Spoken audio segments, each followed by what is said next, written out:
Daniel chapter 10. We're now halfway through this second half part of the book of Daniel. That may come as a surprise to you since we've gone quite quickly, haven't we? These last chapters, the apocalyptic part of the book of Daniel, that is the things that deal with the future. Chapter 10 marks the beginning of the home run, in that chapter 10 is an introduction to the final vision that takes up chapter 11 and chapter 12. We'll be looking at 11 and 12 next week and the week after, and they are really thrilling indeed. Andy's smirking down there because they are really, well, interesting. But there are some very interesting points in this passage this evening. And I think the simplest way to approach this passage is just to look through it from the start and read what's going on. Helen has already stolen my thunder a little bit by asking the question, do you ever wonder whether prayer makes a difference? Do you? Do you wonder whether sometimes your prayers just bounce off the ceiling? Perhaps you pray for a day or a few days or even a week and nothing happens and you think, I'm not going to bother praying about that anymore. I think all of us, if we're honest, have had that kind of experience.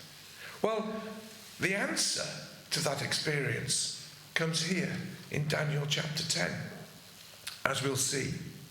Daniel learns that prayers can make a difference. And the amazing thing that Daniel learns is not only that prayers can make a difference here, but prayers can make a difference in heaven. Now that's incredible. That's worth just stopping for a minute and thinking about. Prayers can make a difference not only here, but in the heavenly places and the heavenly realms. We meet Daniel in chapter 1, and he is praying. In the 3rd year of Cyrus, king of Persia, a word was revealed to Daniel whose name was Belteshazzar. The word was true, and it was a great conflict, and he understood the word and had understanding of the vision. Now, the first thing to say is this. A few weeks ago, I told you that Cyrus's edict that the Jewish people could go back to Israel was issued just after Daniel had died.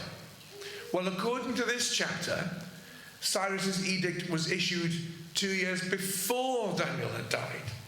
Now, I think this one's probably right. I must have miscalculated before.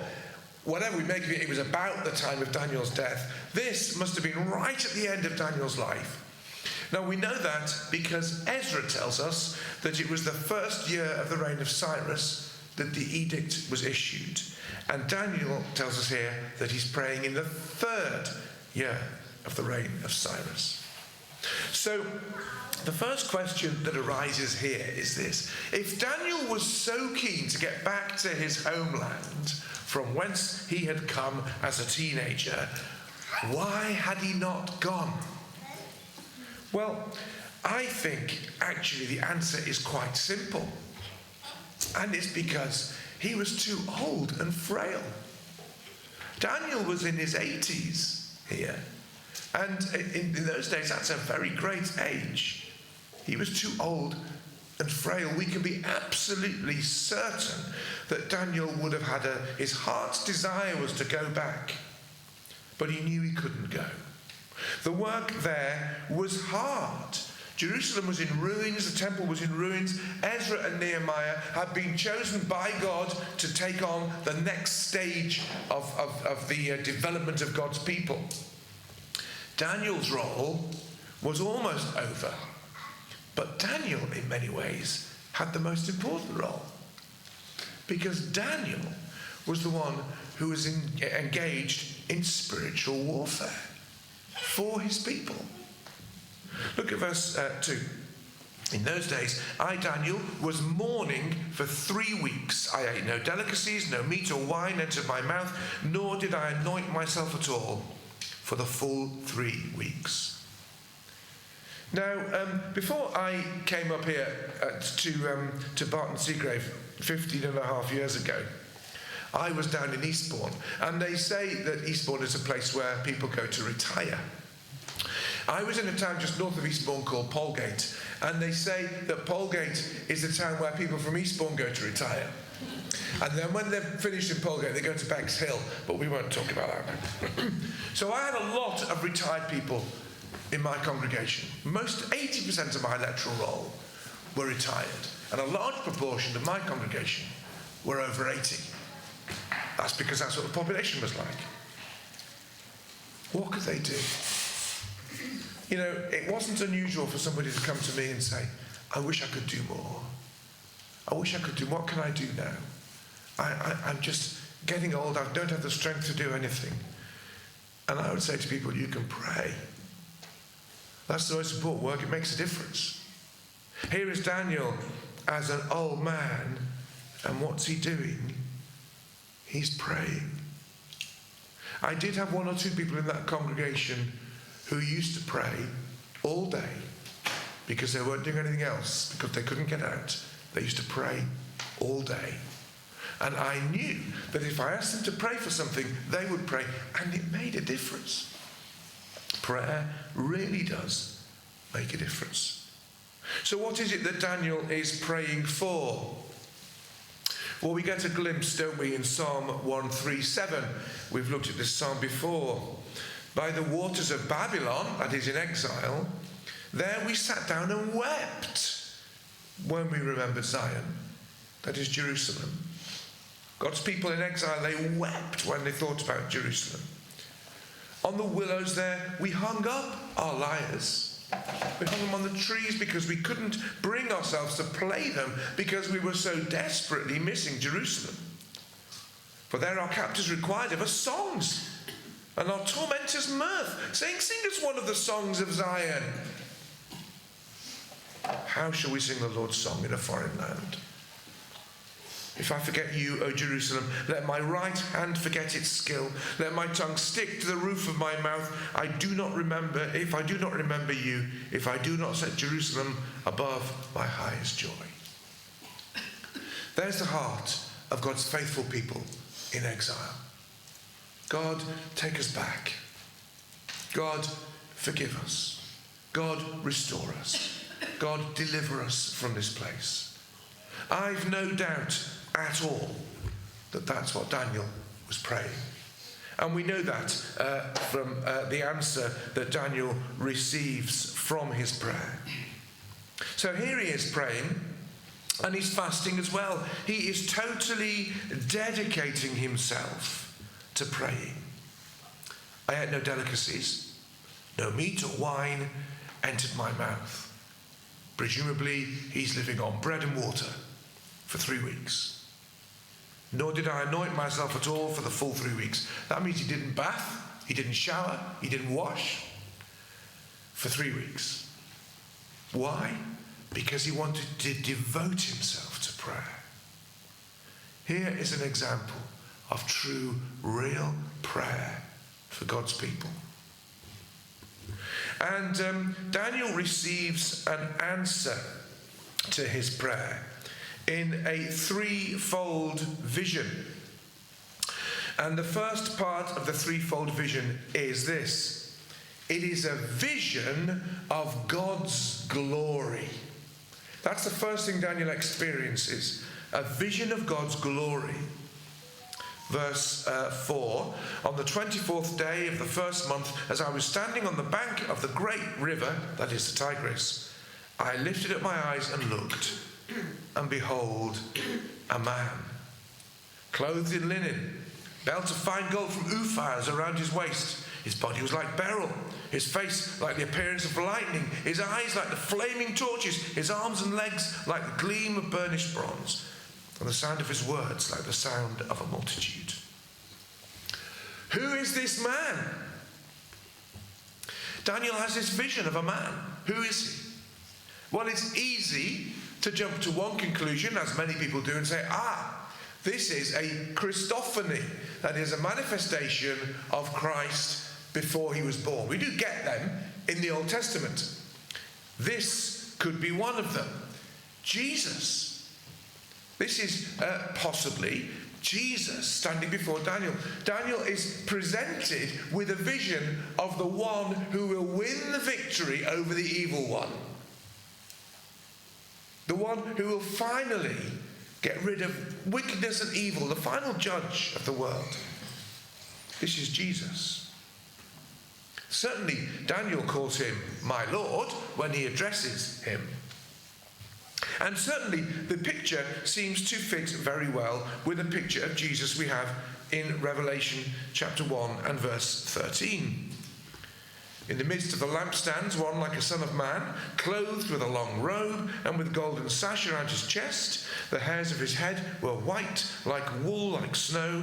His eyes were like a flame of fire. His feet were like burnished bronze, refined in a furnace, and his voice was like the roar of many waters. That's almost the same, isn't it, as the picture in Daniel.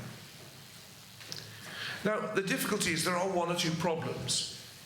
If this is Jesus, then we're told, first of all, that he is sent by God. Now, somebody who's sent by God is usually an angel, because that's what an angel means, one who is sent by God. So it suggests in verse 11, he was sent by God, that he's an angel. The second problem is this: if he needs help from an angel to defeat an enemy, he can't be Jesus, can he? And that comes in verse 13. I think the answer, or probably the best answer I have come up with, well, two answers. One is this: it doesn't really matter. It may be Jesus, it may not. It's certainly a glorious picture. But there may be as many as 4 angels or 4 men in this vision. Each time Daniel is touched or told to change his position, that can be a different voice. We'll look at that in a moment. So the vision of Jesus is Jesus standing there, and then the other angels are around explaining to Daniel, while we have this vision of the power, the glory of God in the Christophany, that is the manifestation of Christ. So what do we know about this manifestation? We know that he's clothed in linen. That was the dress of the high priest. So he was a priestly character. We know that he was wearing fine gold around his waist. We don't really know what the gold of Ophrah is, but it must be pretty good to be mentioned. He was clearly somebody who had wealth. He had a body like beryl, that is the precious stone. A precious stone prized for its beauty. Interestingly, there was beryl set into the breastplate of the high priest. Just one piece of beryl. This man's whole body is like beryl in its beauty. He had a face like lightning. Whenever we read about lightning in the Bible, it's often associated with God. It's often associated with a theophany, that is a manifestation of God. Do you remember Sinai, the lightning, thunder and lightning at Sinai? Jesus talks about lightning when he comes again. And in God's throne in Revelation is surrounded by lightning, often the presence of God. This man has eyes like flaming torches. They burn into you as you look at him. And he has arms and legs of burnished bronze that is strong and solid. And his words are like a multitude. Now forgive me for a moment, but I can't help thinking of the Borg in Star Trek when it says their words are like a multitude. If you don't know Star Trek, that will mean nothing to you. But you will be assimilated. But you can't ignore a voice like that sounds like 1,000 voices all speaking at once. It makes you listen. This is an amazing picture of a very powerful man. And we know that it's an awesome picture because of Daniel's response. Verse 7, I, Daniel, alone saw the vision, for the men who were with me did not see the vision, but a great trembling fell upon them, and they fled to hide themselves. They were fleeing to hide even though they didn't see the vision. They knew what something was going on, and that was scary. Verse 8, so I was left alone and saw this great vision, and no strength was left in me. My radiant appearance was fearfully changed, and I retained no strength. I love the descriptions we get in the Old Testament, particularly of fear. And my radiant appearance fearfully changed. He went grey with fear. He retained no strength. Then I heard the sound of his words, and as I heard the sound of his words, I fell on my face in deep sleep with my face to the ground. Daniel was terrified, and he was so terrified that he fell face down on the ground. It says actually here that he fell into a deep sleep. I don't quite understand that unless it's a divinely caused thing. I know that sometimes people can fall into a deep sleep when they listen to my words for too long. But with Daniel here, he fell on the ground, fell into a deep sleep. He was so terrified. It's almost as though he died. A vision of God's glory. That's the effect it has on Daniel. He falls face down as though dead. The second part of this three-part vision is a vision of God's involvement. And here it gets very interesting indeed, because verses 10 to 15 tell us about this vision of God's involvement. Verse 10, behold, a hand touched me and set me trembling on my hands and knees. This could be a different hand, or it could be a hand from this very strong, powerful man that he's seen. I suspect it's probably a different hand. And he said to me, O Daniel, man greatly loved, understand the words that I speak to you and stand upright, for now I have been sent to you. That's verse 11. As this angel addresses Daniel in his state of awesome fear, down on his face as though dead, the angel gently encourages Daniel to get up. And he says, Daniel, you are greatly loved. Isn't that wonderful? The first words that Daniel hears, you are greatly loved. Words of deep encouragement from God. Daniel, you are loved. You're a faithful servant. You're my faithful servant. Words of encouragement become words of comfort. In verse 12, he said to me, fear not, Daniel, for from the first day that you set your heart to understand and humbled yourself before your God, your words have been heard and have come because of your words. Isn't that just the most incredible thing that you could read in the Bible? Daniel had been praying for 3 weeks. Now, presumably, he hadn't seen anything particular for 3 weeks, but he hadn't given up. He carried on praying, and then at the end of 3 weeks, he has this vision, and the angel says to him, Daniel, you are loved by God. Don't fear, your prayers have been heard, and God has sent me to tell you that. Isn't that just wonderful? And then come the words of explanation. So words of encouragement, words of comfort, words of explanation. Now you have to follow this quite closely. The prince of the kingdom of Persia withstood me 21 days. But Michael, one of the chief princes, came to help me, for I was left there with the kings of Persia, and came to make you understand what is to happen to your people in the latter days, for the vision is for the days yet to come. That is one of the strangest passages probably in the entire Bible. And commentators just kind of, they just say, well, we have to take it at face value. Here is the angel. It looks like this. God had sent this angel to help Daniel when Daniel had started praying. And the angel, as he was coming to Daniel, had to go through Persia, where he got caught up in a skirmish. So the archangel Michael had gone to help him so that he could then come to Daniel to encourage him. That's what it says. That's what it seems to say. It's strange, isn't it? But whatever the details, whatever it means, it gives us an insight into the spiritual realm. It gives us an insight into the spiritual battle that's going on that we don't see.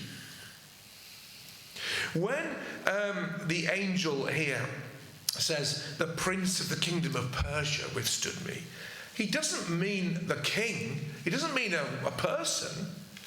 He means an angel. Presumably a bad angel, a demon. Withstood him. They held him back.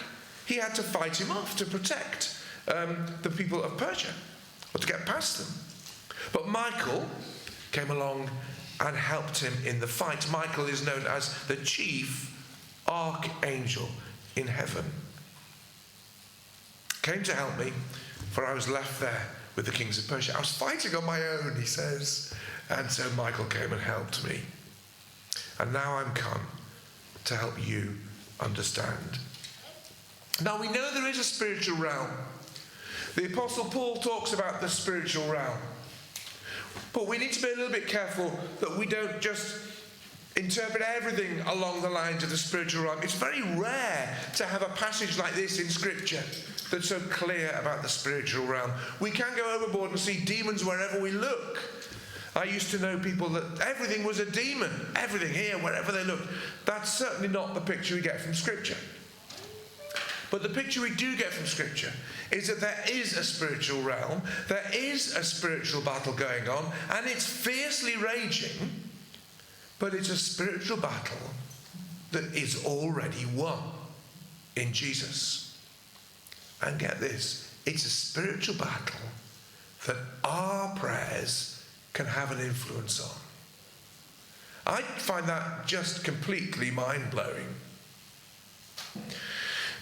Abraham Kuyper, who was a Dutch reformer, wrote this: if once the curtain were pulled back and the spiritual world behind it came to view, it would expose to our spiritual vision a struggle so intense, so convulsive, sweeping everything within its range, that the fiercest battle ever fought on earth would seem by comparison a mere game. It's quite something, isn't it? You know, our prayers make a difference in that fight, in that battle. Apostle Paul tells us that at the end of Ephesians. We see it in the book of Revelation. We see it throughout Scripture. So we do need to pray. Imagine, somebody commented when I was reading, imagine if Daniel had stopped praying on day 20. Well, the angel wouldn't have got to it, would he? Because it was 21 days delayed. But Daniel persisted in praying. Persistent prayer is important. It makes a difference. And Daniel simply has no words to respond to this amazing revelation. When he spoke to me according to these words, I turned face toward the ground and was mute. See, even Daniel, the great godly spiritual Daniel, was completely blown away by this incredible vision. We have this threefold vision then. A vision of God's glory, a vision of God's involvement, and then we have a vision of God's future victory. Verse 16. Behold, one in the likeness of the children of man touched my lips. Then I opened my mouth and spoke. I said to him who stood before me, O my Lord, by reason of the vision, pains have come upon me, and I retain no strength. How can my Lord's servant talk with my Lord? For now no strength remains in me, and no breath is left to me. Again, one having the appearance of a man touched me and strengthened me. And he said, O man, greatly loved, fear not, Peace be with you. Be strong and of good courage. What those words must have meant to Daniel. O man greatly loved, fear not. Peace be with you. Be strong and of good courage. And as he spoke to me, I was strengthened and said, let my Lord speak, for you've strengthened me. So Daniel now wants to hear, wants to see what the angel has in store for him. Tantalizingly, you've got to wait till next week to see what that is. But we get the beginning of it in verse 20. Then he said, do you know why I've come to you? But now I will return to fight against the prince of Persia. I'm going to go back and finish the business with the Persians that I had before the angel in Persia. And when I go out, behold, the prince of Greece will come. But I will tell you what is inscribed in the book of truth. There is none who contends by my side against these except Michael, your prince. Now we'll find out more about that next week, and as we go through chapter 11 and chapter 12. There's an awful lot in this chapter that is just, well, it's beyond our understanding, I think, really. The details, the fine details. But as Andy very helpfully said last week, it's a telescope, not a microscope. So what we see, the overall picture, is very clear. And the incredible lesson for us here from this passage, above everything else, is that our prayer makes a difference. So don't give up. Don't stop praying. Your prayer makes a difference in the spiritual realm. But the battle is won. The victory is won.